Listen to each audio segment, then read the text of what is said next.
네, 매주 토요일마다 찾아옵니다. 게스트가 묻고 진행자가 답하는 역시나 박정욱. 오늘 질문 드리는 저는 한국경제TV 신인규입니다. 교수님 안녕하세요. 예, 안녕하세요. 네. 아니, 신 기자님, 잘 가라고 환송해 준 지가 언제인데 이렇게 다시 오시고 네. 너무 반갑습니다. 오랜만이라고 하기에도 그렇게 많은 시간이 흐르지 그러니까요. 않았는데 예. 또 뵐 수도 있을 것 같고. 예, 오늘 얘기부터 이제 시작을 하죠. 예, 최근에 중국의 부동산 문제 심상치 않다는 말 많이 들었는데 지금 실제로 중국 부동산 어떻게 되고 있는지가 좀 궁금해요. 네, 사실 저도 뉴스를 통해서 요즘 중국 부동산의 흐름들에 대해서 조망하는 기사들 많이 봤는데요.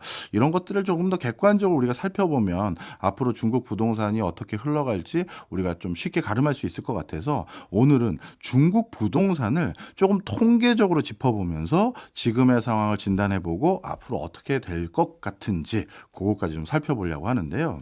대표적으로 이제 부동산을 이제 집계하고 확인할 수 있는 여러 통계들이 있습니다만 네. 제가 오늘 주목하는 통계들은 중국의 한 가지 상황들을 이제 조망하기 위한 통계들을 좀 가져와 봤는데요. 제일 먼저 살펴볼 건 자가주택 보유율입니다. 자가주택 보유율. 예. 그러니까 내가 주택을 얼마나 많이 갖고 있는지, 중국 사람들이 내 집 갖고 있는 사람 얼마나 많은지, 요거 말씀하시는 거죠? 예, 맞습니다. 그래서 이거에 대한 통계를 찾아봤는데요. 일단 중국 통계 보실 때 늘 우리가 주의해야 되는 거 뭔지 아시죠? 통계가 다 다르다.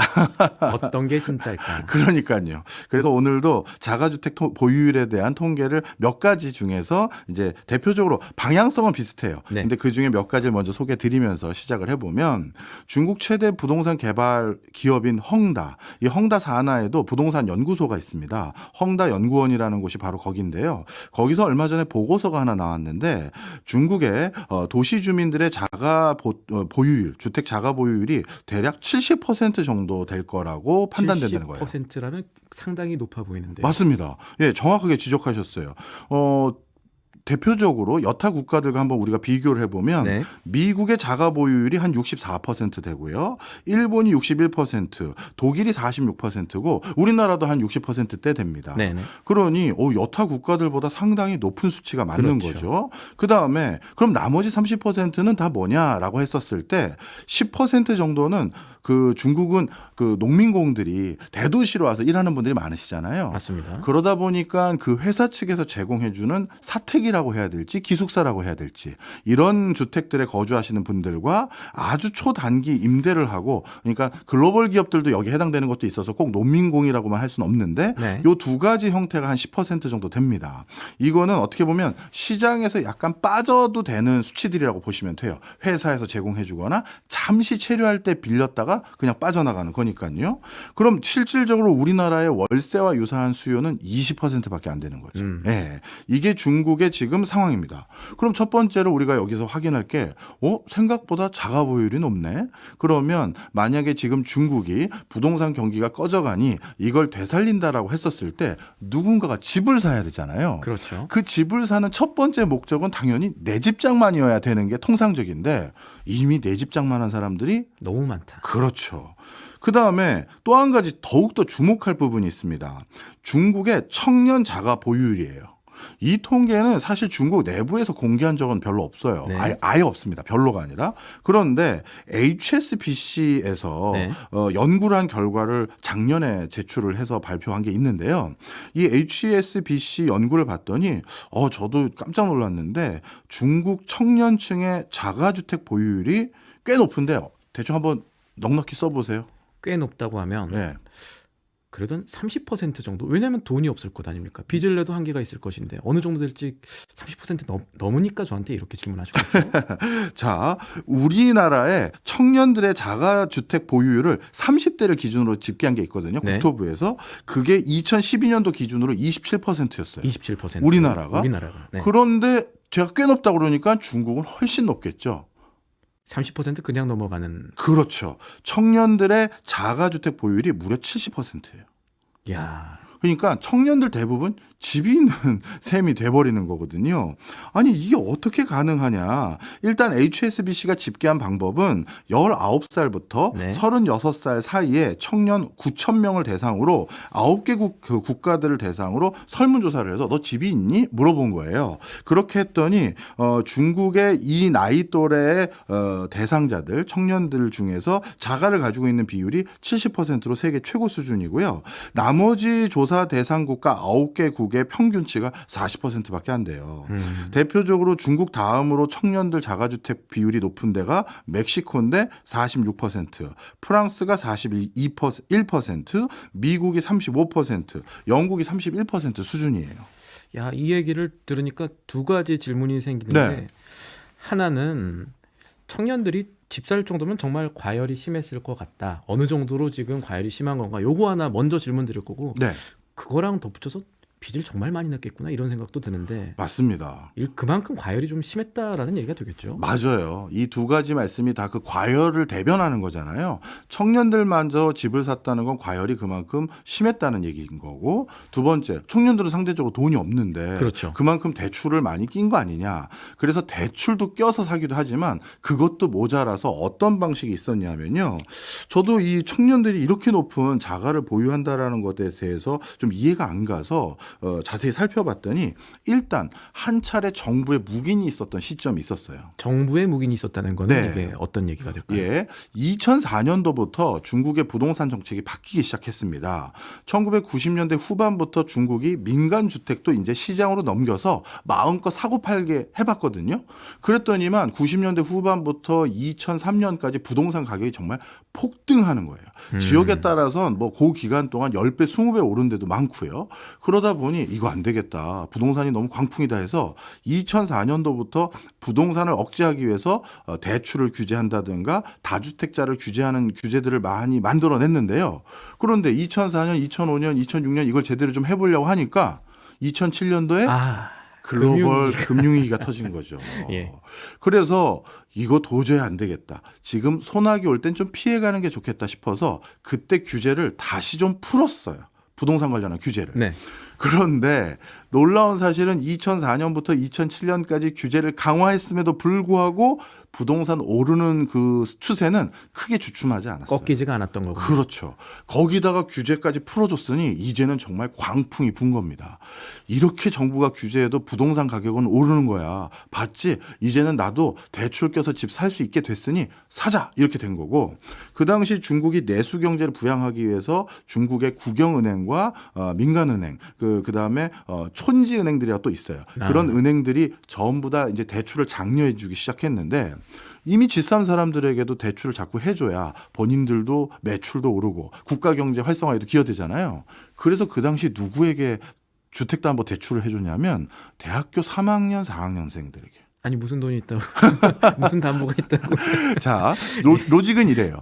너희들도 이제 졸업하면 취업할 거잖아. 그럼 집이 필요하잖아. 그런데 집값이 계속 오르는 거 봤지?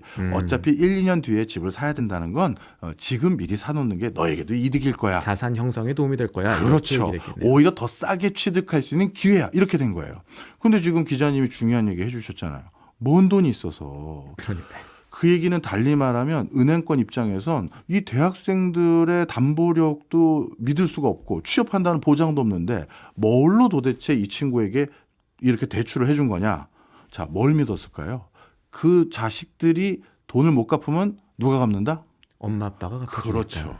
실질적으로 대학생들에게 그렇게 주택담보대출을 해줬던 가장 큰 크레딧은, 신용은 결국 부모님이 해결해 주거나 뒷감당을 해줄 거라는 거예요. 실제 그래서 HSBC에서 이번에 조사한 연구 결과에서도 그 대목이 그대로 나왔는데요. 자가를 보유하고 있다는 그 청년층들, 70%에 해당되는 그 청년층들 중에서 도대체 그럼 집장만 할 때 어떻게 자금을 조달했니? 하는 질문을 했는데 부모에게도 도움을 받았습니까? 라는 설문 문항에 36% 가까이가 부모에게 도움을 받았다라고 기술을 했고요.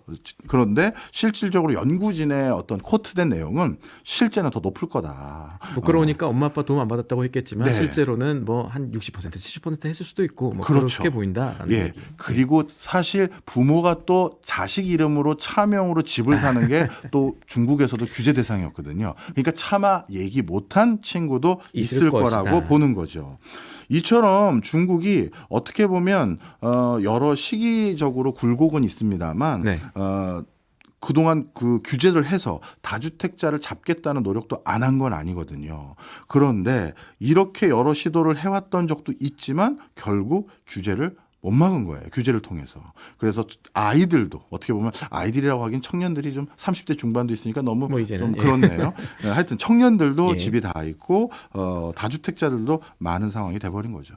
어쨌든 청년들까지 집을 살 정도면 정말 과열이 심하긴 했다. 그래서 네. 우리가 몰랐던 재밌는 일들도 많이 일어났겠네요. 엄청나죠. 사실 과열 일어나면 우리나라와 참 유사한 부분도 있고 그럴 것 우리나라는 아직 저 지경은 아닌데 하는 부분도 있는데요. 예. 대표적으로 과열의 징후 중에 하나는 2000년대 초반부터 2017년까지 중국의 일선 도시들 사이에선 어떤 뭐 커뮤니티가 많았냐면 아파트 단지마다 온라인 커뮤니티에서 이 가격 이하로 우린 팔지 맙시다. 담합처럼 그렇죠. 하셨네요. 네. 우리나라도 있었잖아요. 있었죠. 네, 바로 우리나라에도 있는 아파트 단지 담합 이게 중국에서도 똑같이 전개되더라고요. 이게 뭐 어떻게 보면 사람 사는 이치인 건지 뭐 누가 누굴 따라한 건지 그건 모르겠습니다만 하여튼 이런 것들은 우리나라에서도 이미 과열됐었을 때 목격됐던 대표적인 사례고요. 근데 이제부터 말씀드릴 거는 좀 충격이실 거예요. 중국에서 하도 부동산이 이렇게 불이 붙으니까 네. 어떻게든 이걸 규제하고자 처음에 어떻게 했냐면 부부가 각각 한 채씩은 살 수 있게끔만 제한을 했었어요. 대출을 그동안 풀어줬던 걸 조금씩 조이려고 지금 한 규제를 말씀하시는 거예요. 그렇습니다. 맞습니다. 그래서 나중에 이제 살다가 이혼할 수도 있으니 여성도 집이 있어야 될 수도 있잖아요. 바로 그런 것까지 배려해서 한 가구지만 부부 각각의 명의로 한 채씩은 집이 있어도 되는 걸 최상으로 이제 규제를 해놓은 거죠. 네. 자, 그랬는데 집을 더 사고 싶은 거예요. 왜? 일선지 도시에는 집 한 채만 가지고 있어도 그것 때문에 평생 벌 돈을 집값 상승으로 버는 걸 옆에서 계속 본 거예요. 지난 한 20, 30년 동안. 네네. 그러다 보니까 야, 이거는 무조건 집을 더 사는 게 최고의 노후 대비이자 자산 증식이야. 이 인식이 생기기 시작하면서 학습 효과가 됐고 그렇죠. 그래서 어떻게 했느냐? 위장 이혼을 하는 거예요. 위장 이혼을. 예. 네. 예를 들어서 이런 겁니다. 부부가 이제 결혼을 해서 각각 한 채씩을 주택담보대출로 삽니다. 네. 그리고 이혼을 해요. 예. 이혼을 하는데 이때 남편 A가 자신의 아파트를 부인 B에게 넘겨주고 이혼을 해요. 재산권을 모두 양도를 하는 거죠. 그렇죠. 일종의 위자료로 저는 아내에게 집을 줬습니다. 제가 이제 현금을 안 주고 집으로 제가 어떻게 보면 다 갚았어요. 이렇게 하려는 거죠. 네. 그러면 이혼한 아내는 집이 두 두 채고 채가 생기네요. 예. 남편은 집 없이 이혼을 했죠. 네. 그런데 남편이 바로 재혼을 하는 거예요.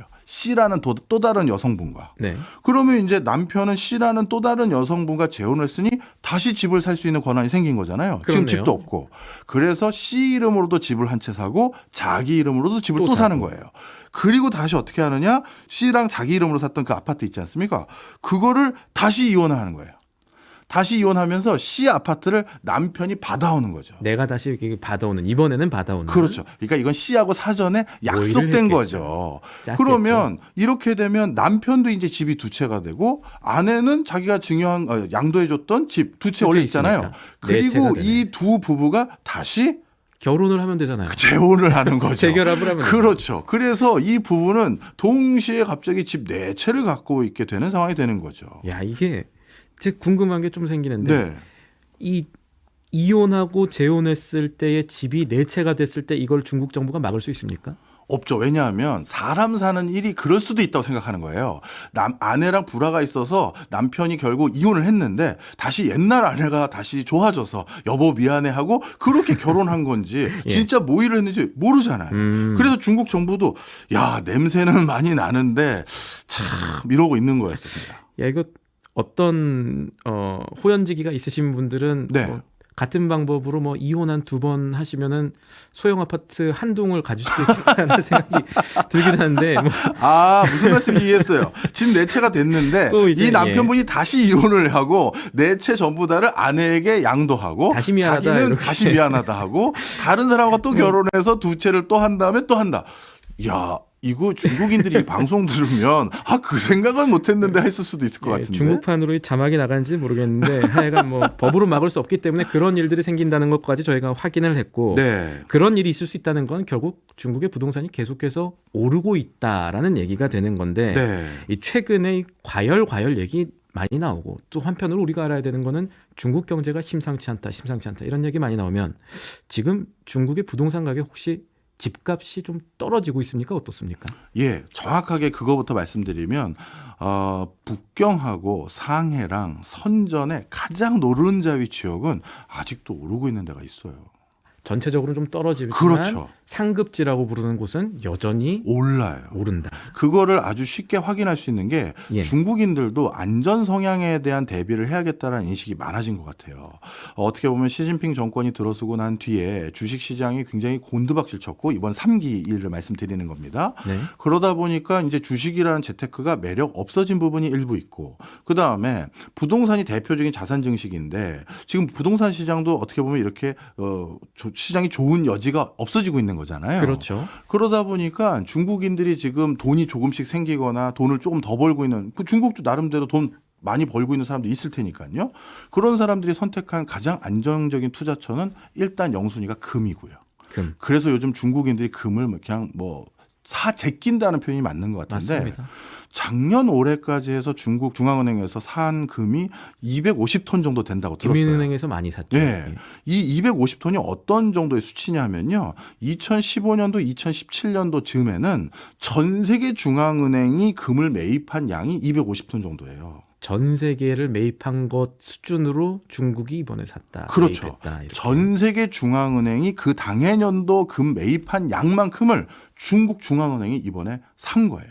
그리고 중국 인민들도 어마어마하게 사고 있고요. 안전자산으로 믿을 것밖에 없다고 생각하는 거고요. 옛날부터 중국 사람들은 금을 금 상당히 좋아했죠. 좋아했죠. 그리고 하나가 더 있는 게 가장 안전한 건 아까 말씀 주셨던 상급지. 상급지만큼은 떨어질 리가 없다라고 생각하는 거예요. 그래서 가장 상급지 아니면 그 상급지가 있는 곳에 가장 근처에 있는 곳들 그런 곳들은 이제 아직도 가격이 더 오르는 곳들이 있어요. 예를 들어 다주택자라든가 땅이나 주택, 사무실을 많이 소유했던 사람들 중에서 어떻게든 금매로 처분해서 돈 다시 손에 움켜진 사람 있을 거 아니겠습니까? 그럼 그 사람들은 그 돈을 들고만 있으면 손해일 수 있잖아요. 다시 자산으로 묻어두기를 하는. 그렇죠. 그때 어떻게 한다? 몇 개 팔고 제일 알토란 같은 곳으로 옮겨놓는. 그래서 상급지는 조금 더 오르는 지역이 있고 나머지는 떨어지는. 그게 요즘 흐름입니다. 그게 소위 예전에 우리나라에서 얘기했던 똘똘한 한 그런 거죠. 채라는 얘기가 될 것이고 예. 중국 아까 금 얘기도 하셨는데 금도 지금 트로이 온스당 2,300달러 굉장히 지금 최고치로. 어마어마하죠. 그래서 중국도 이제 비싼 땅값은 비싼 곳은 계속 오른다라는 말씀을 해주셨어요. 예. 근데 이제 저희가 이 소득 대비 이제 얼마나 중국의 땅값이 비싼가, 아파트가 비싼가 이런 거 알아보려면 저희가 개념을 하나 쓰지 않습니까? PIR이라고 해가지고요. 맞습니다. 그거 중국은 지금 좀 어떻습니까? 네. PIR이라고 해서 내 소득으로 집을 장만할 때까지는 몇 년이나 걸리는지 간단히 그렇죠. 말씀드리면 그런 건데요. 중국의 베이징하고 상하이는 어마어마한 숫자다 이렇게 보시면 되는데요.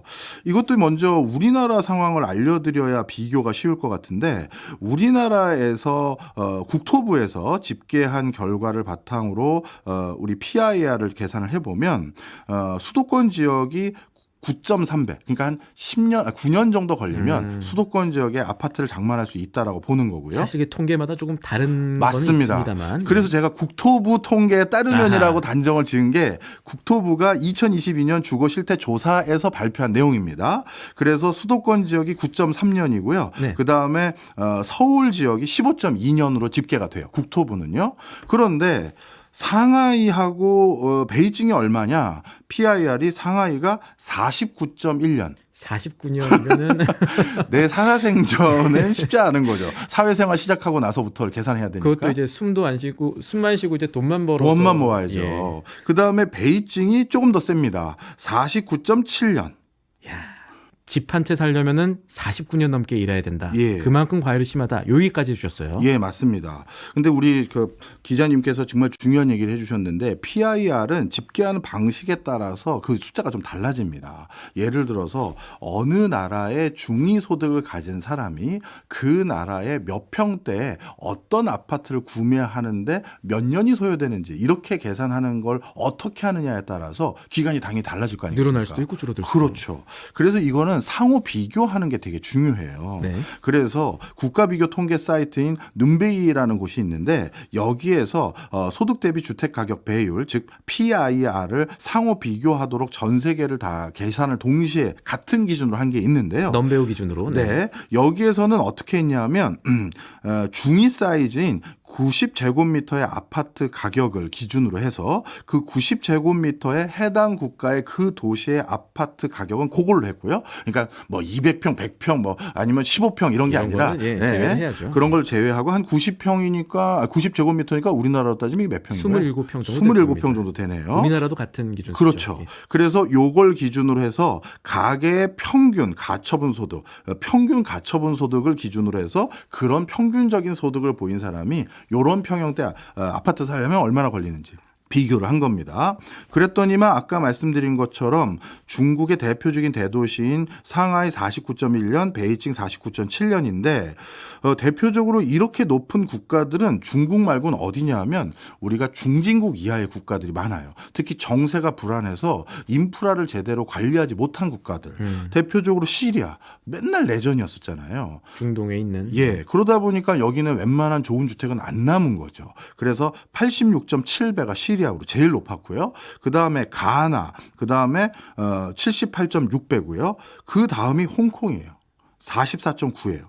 아까까지 말씀하신 데는 사실상 뭐 돈 벌어서 집 사기 어려운 나라들인 거고 홍콩도 사실 정말 그 부동산 난리도 아니지 않습니까? 맞습니다. 홍콩도 44.9배면 굉장한 거죠. 네. 그리고 중국 전체의 평균값이 34.6이에요. 그러니까 34년이 걸린 거예요. 전체를 다 합쳐서. 그러니 중국이 정말 세계 최고 수준이구나라고 생각하시면 아주 쉽게 와닿으실 것 같아요. 그러다 보니까 요즘 중국 농민공들은 아예 주택 구매를 포기한 사례들이 대표적인 사례들이다. 이렇게 보시면 되겠고요. 이제는 못 사겠다. 이렇게. 그러면 일부에서 지금까지 말씀드린 내용을 종합해 보면 우리가 한 가지 확인할 수 있는 게 있어요.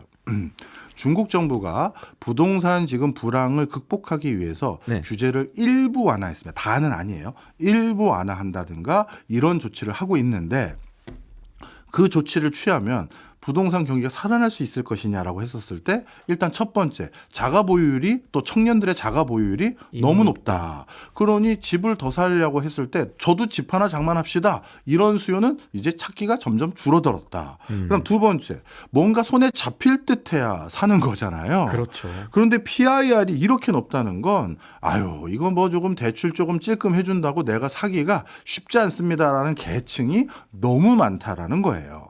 그러다 보니까 이 두 가지만 가지고도 이거 중국에서 집사의 그 뭐랄까요 호재로 만들 수 있는 뭐 규제 완화 그렇게 보기는 어렵다는 거죠. 동력이 사실상 약하고 저희가 사실 뭐 쉽게 얘기를 정리를 해보자면은 너무 잘난 이성한테는 고백하기 좀 어렵잖아요. 아 그런 표현 딱 좋은데요. 집값이 이렇게 올라가는 상황에서는 네. 규제 조금 푼다고 해서 갑자기 부동산이 살아나겠느냐 이런 생각을 해볼 수가 있다 정도로 정리를 해볼 수가 있을 맞습니다. 것 같고 요거 하나만 말씀 더 드리고 그럼 네. 가볼게요. 도대체 그럼 중국 집값이 얼마나 비싸길래 이렇게 집 사는 걸 포기했습니까? 우리나라도 포기한 사람 사실 많잖아요. 그렇죠. 그 실제 수치 하나를 찾아온 게 있는데요.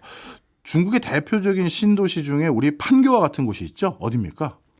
중국 신도시 중에 판교 같은 곳 예, IT 기업들이 많은 곳. 상해인가요? 상해도 많이 있지만 선전을 많이 선전, 꼽아요. 예. 예. 이 선전에 대표적인 중산층 지역의 아파트가 있습니다. 이 선전의 대표적인 중산층 지역의 아파트, 우리나라로 따지면 국민주택형에 해당될 수 있는 전용 면적 84제곱미터를 기준으로 했었을 때요. 네. 아파트 가격이 43억이에요. 43억 예. 원이라는 거죠? 예, 43억 원. 위안이면 더 심한 거지만 위안이면 난리가 나죠. 예. 그 여기 43억 원짜리 아파트인 곳이 어떤 곳이냐면 선전 지역에 4대 명문 중학교가 있는 곳 근처이라서 인기가 학군을 높고요. 또, 네. 그렇죠. 그래서 푸젠구의 유명한 학군 아파트라고 하는 곳인데 이 푸젠구의 유명한 학군 아파트에서 가장 그 명문 중학교에 가까운 곳은 어떻게 보면 애들 공부 때문에 엄마와 아이만 글로 이사 가는 집도 있다라고 하더라고요. 네. 거기는 44제곱미터짜리가 세상에 25억 원. 43제곱미터에 25억 원. 예. 맹무삼천지교의 나라다운. 네. 그렇죠. 그리고 방금 예. 말씀드렸던 이 선전의 약간 프리미엄 주택, 네. 흔히 말해서 펜트하우스라고 불리우는 뭐 제가 찾아본 거는 870제곱미터짜리 펜트하우스인데 이거는 금액이 얼마인가 초고가 아파트는 봤더니 300억 원이 넘는 게 너무 많아요. 그러니 국민소득은 아직 우리보다 한참 못 미치는 중국에서 일성지 도시의 대표적인 곳의 아파트가 이 정도 수준이니까 거의 뉴욕이네요. 그렇죠. 그래서 포기하는 사람이 많아지는 거죠. 자, 지금까지 우리가 봤을 때 이제 학군 이런 곳들에서는 뭐 사람들이 많이 모인다고 합니다만 점차적으로 이제 규제라든가 이런 거 푼다고 해도 약간 경기 어렵다라는 네. 건 우리가 알고 있으니까 또 하나 살펴봐야 될 거는 네. 이 중국의 부동산 값이 어떻게 되려나는 걸 보려면은 중국에 들어오는 기업들이 얼마나 많은가 혹은 또 얼마나 빠져나가는가 이런 걸 좀 봐야 되는데 요 상황은 좀 어떻습니까? 그것도 중요한 말씀 해주셨어요. 최근에 중국에 두 가지 흐름이 있는데 중국 토착 기업들도 외국으로 나가려는 기업이 너무 많아졌고요. 그다음 두 번째는 중국에 진출해서 제조하고 있었던 기업은 그나마 중국에 남아 있었는데 금융이나 서비스 업종은 벌써 나왔죠. 근데 제조하려는 기업들은 중국의 인건비도 싸고 그다음에 환경 규제도 약하고 하니까 거기 남아서 끝까지 저가라는 그 프리미엄을 누리려고 남았는데 최근 이런 기업들도 대거 떠나기 시작했어요. 저도 그랬을 것 같거든요. 네. 왜냐면은 이 중국의 단위 노동 비용이라는 개념이 있잖아요. 네. 그러니까 똑같은 거 생산하는데 얼마나 많은 돈이 들어가느냐. 이게 지금 중국이 최근 사이 굉장히 많이 뛴 걸로 제가 알고 있는데. 맞습니다. 규제를 너무 강하게 하는데 이 규제 강하게 하는 게 중국 내부의 규제가 강해지는 게 아니라 바로 미국의 규제를 하는 거예요. 그렇죠. 대표적으로 요즘 이 회사도 우리도 이제 공장 접을 것 같습니다라고 얘기한 회사가 폭스바겐입니다. 폭스바겐은 2010년대 초반부터 중국의 신장 팔리는데. 위구르 지역에서 공장을 가동하고 있었거든요. 네. 중국 신장 위구르 지역 저 내륙 지방에서 하필 폭스바겐이 거기서 왜 공장을 가동했을까요? 가장 싸잖아요, 인건비가. 그렇죠. 그런데 바로 미국이 신장 위구르 인권 관련한 법률을 만들어서 신장 위구르 지역의 인권 탄압을 조장하면서 생산된 물건은 사지 않겠다. 이렇게 했지 않습니까? 벌써 폭스바겐 미국에 수출된 물건들에 대해서 몇 차례 제재를 가한 바가 있는데 네. 이번에 또 제재를 강하게 가했어요.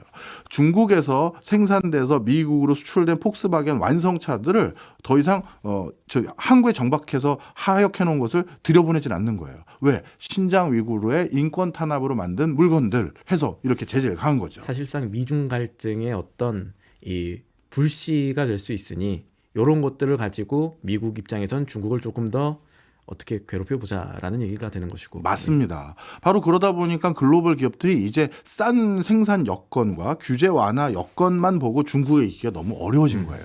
그래서 폭스바겐도 저 신장 위구르 지역에서 떠나려고 하고 있고 바스프라고 세계적인 화학 기업이죠, 독일에. 그렇죠. 예. 이 바스프 역시도 신장 위구르 지역의 그 규제 완화 규제가 사실 없다고 해도 되는 어찌 보면 환경을 약간 오염시키면서 물건을 생산해도 수월성이 있는 곳에서 공장 짓고 일을 했는데 거기도 나오려는 거예요.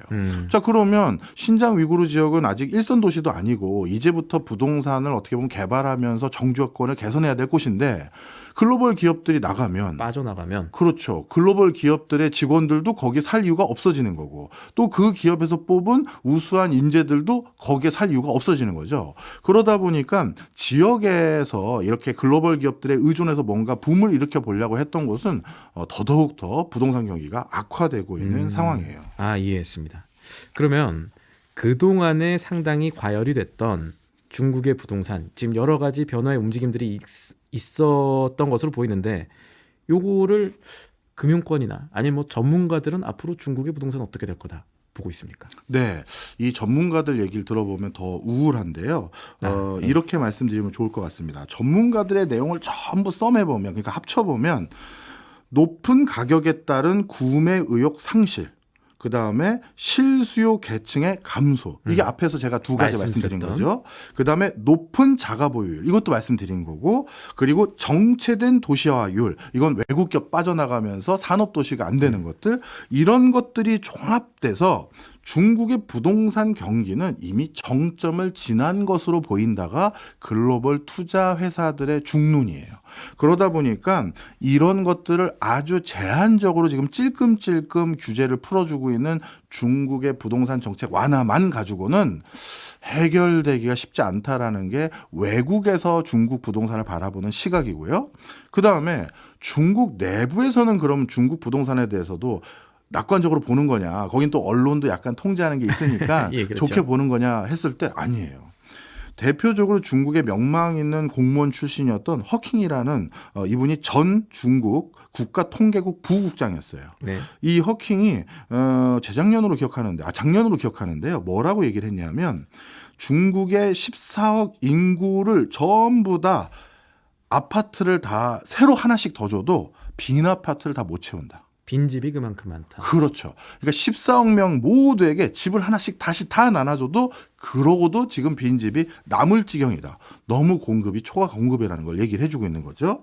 그리고 이 얘기를 언제 했냐면 작년 연말 중국 남부 광둥성 둔관시에서 열린 부동산 포럼이 열렸어요. 네. 여기 포럼에서 중국 내부의 그 관료 출신의 내부 목소리도 한번 들어보자 해서 이 허킹을 모셔서 이 얘기를 나눠봤는데 너무 강한 발언이 나와서 전 세계적으로 아주 난리가 났었고요. 그런데 거기에서 더 허킹 전 부국장이 더 강한 발언을 또 하셨어요. 본인이 이렇게 자기는 여러 통계를 가지고 이 14억 개 이상의 빈집이 있다고 생각을 하는데 네. 좀 더 극단적인 수치를 찾아보면 중국의 현재 빈집은 30억 명이 살기에도 충분할 정도라는 의견도 있다. 인도 전체 인구가 또 뭐 인도까지 이사와도 상관없는 정도. 예. 야, 이거 어마어마하네요. 네네. 그런 정도로 엄청난 빈집이 있다라는 게 중국 내부 전 관료의 목소리예요. 그러다 보니까 이게 상당히 생각보다 심각하다라고 보시면 좋겠고요. 자, 그런데 또 더 큰 게 있습니다. 예를 들어서 기존에 집 가진 사람들이 한 채씩만 갖고 빈집이 이렇게 있으면 뭐 1가구 2주택 운동 이런 걸 해서 자녀들을 위해서 미래의 집을 미리 사두십시오. 이렇게 권장이라도 할 수가 있을 텐데. 거래 활성화 차원에서 그럴 수는 있는 거죠. 네. 예. 그런데 앞서서 말씀드렸듯이 청년들도 이미 집이 상당히 있는 사람들이 많고 그리고 중국 국가통계국에서 조사한 내용입니다. 이번 거는 중국의 선전 같은 경우는 어떻게 되냐면 자가 보유율이 24% 정도밖에 안 된다는 집계가 있어요. 그러니까 무슨 소리냐면 선전 지역의 24%만 자기 집에서 자기가 생활하고 있고 나머지 사람들은 다 남의 집에서 지금 살고 있는 거니까 누가 세를 준 거잖아요. 그렇죠. 그렇죠. 그 얘기는 뭐다? 다 타지의 투기 세력들이 와서 그걸 집을 사놓은 거잖아요. 그 얘기는 뭐다? 다주택자들이 그만큼 많다라는 걸 반증한 거잖아요. 한 사람들이 여러 가지 규제를 어떻게든 벗어나서 두 채, 세 채 수준이 아니라 예. 상당히 많은 수준의 집을 갖고 있을 가능성이 높다라는 거를 지금 통계가 증명해 주는 것 같은데요. 맞습니다. 이게 선전만 그런 게 아니라 상하이랑 광저우도 절반 정도만 그러니까 자기 소유 집에서 자기가 살고 있고 네. 나머지 절반은 남의 집에 살고 있다는 건데 이런 도시들의 집을 더 살 수 있는 사람들은 타 지역에 살고 있는 사람일 가능성은 좀 낮거든요. 상하이나 북경이나 선전 지역에 살고 있으면서 또 하나를 더 사거나 두 개를 더 사거나 이런 경우가 많은 거라서 그렇겠네요. 왜냐하면 네. 경제력 차이가 워낙 크니까요. 그래서 이거는 이미 투기 세력들이 보유한 물량조차도 너무 많아서 이거를 풀어준다고 그 투기 세력들이 더 집을 더 살 것이냐라는 것에 대해서는 조금 회의적인 목소리가 꽤 많다라는 거고요. 물음표가 붙는다. 그리고 이것 때문에 중국 정부도 규제를 대폭 못 풀었다는 소리도 있어요.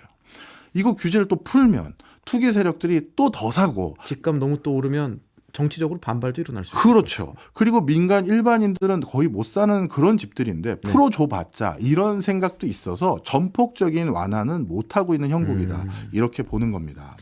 그렇다면 이게 집값이라는 건 사실 어느 나라나 굉장히 경제적으로도 중요하고 정치적으로도 중요한데 중국 정부 차원이나 지자체 차원에서 조금 규제 약간 풀어주는 거 말고 좀 큰 그림을 그리는 어떤 대책이 있습니까?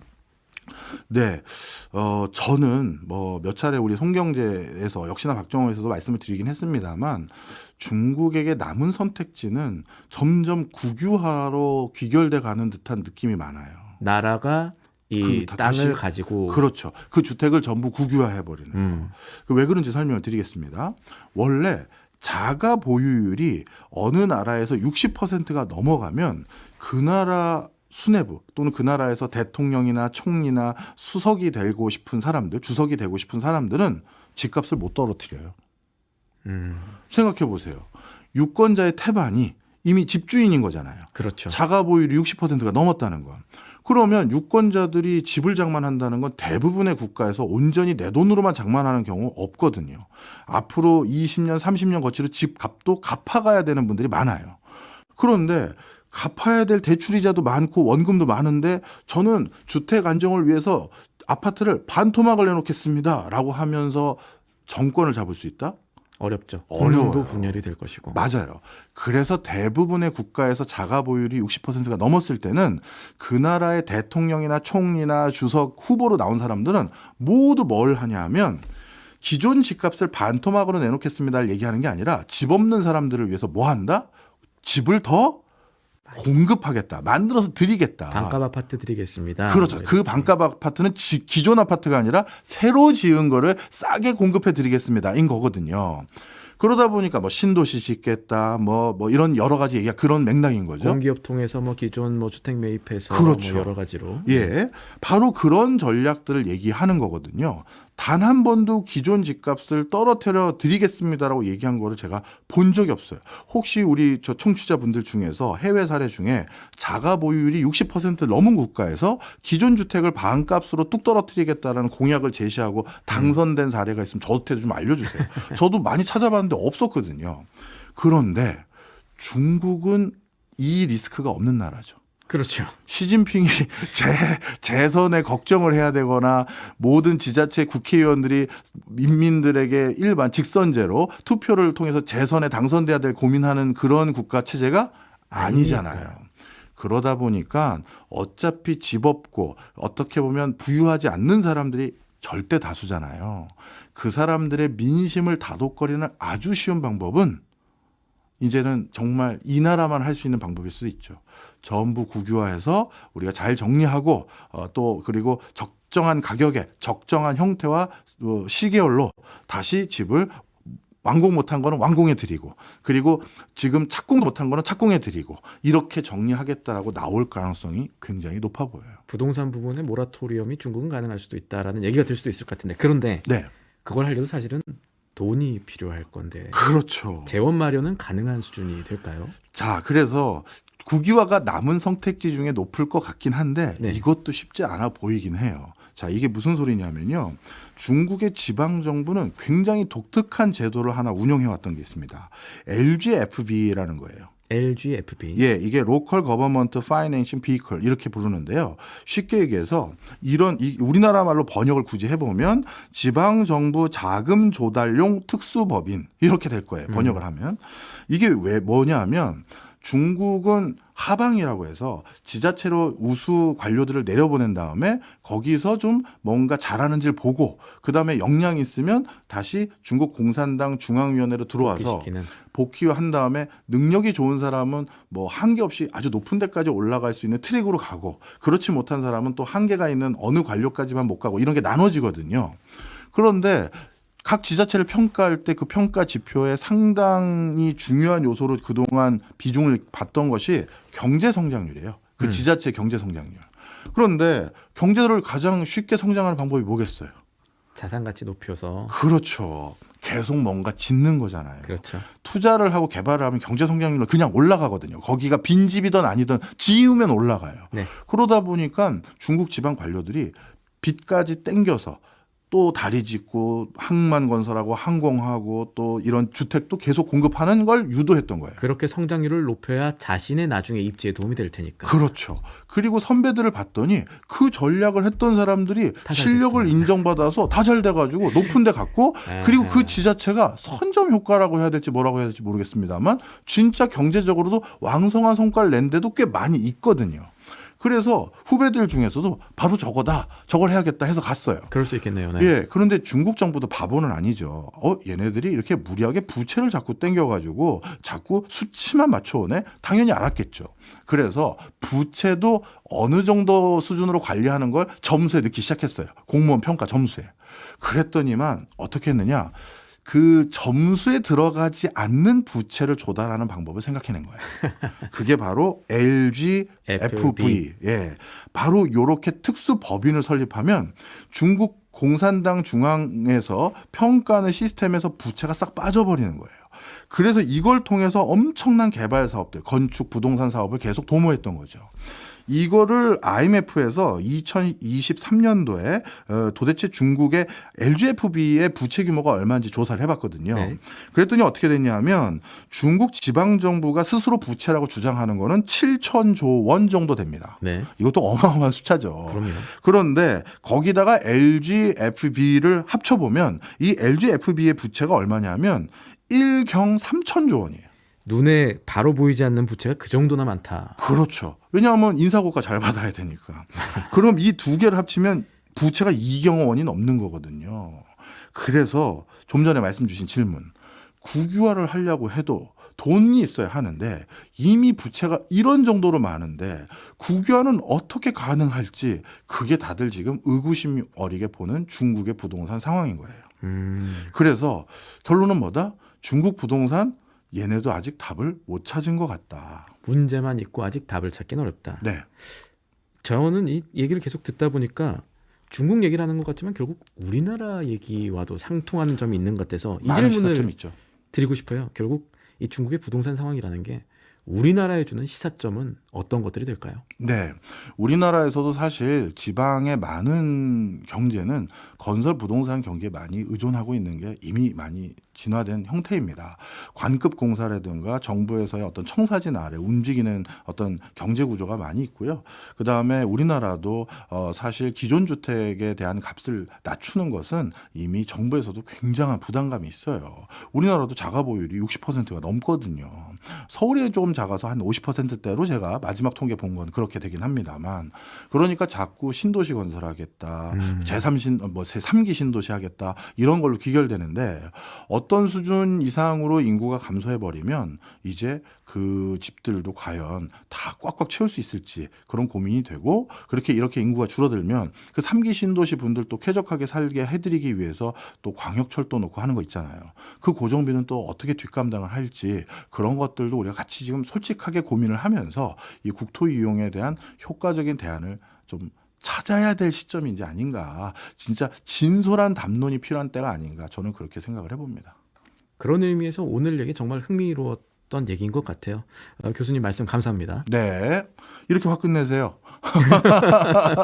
아니 뭐 오랜만에 오셨는데 그래도 청취자분들에게 인사하고 그러고 가셔야죠. 자. 사실 오랜만에 와가지고 저희가 정확하게 이거 진행만 잘해야지라고 생각하고 다른 걸 제가 생각을 잘 못했었는데. 알겠습니다. 예. 그래도 종종 나와주실 거죠? 종종 불러주시면 예. 예. 저를 불러주면 언제든지 달려갈게. 약간 노래 가사 같지만 예. 네. 불러주시면 예.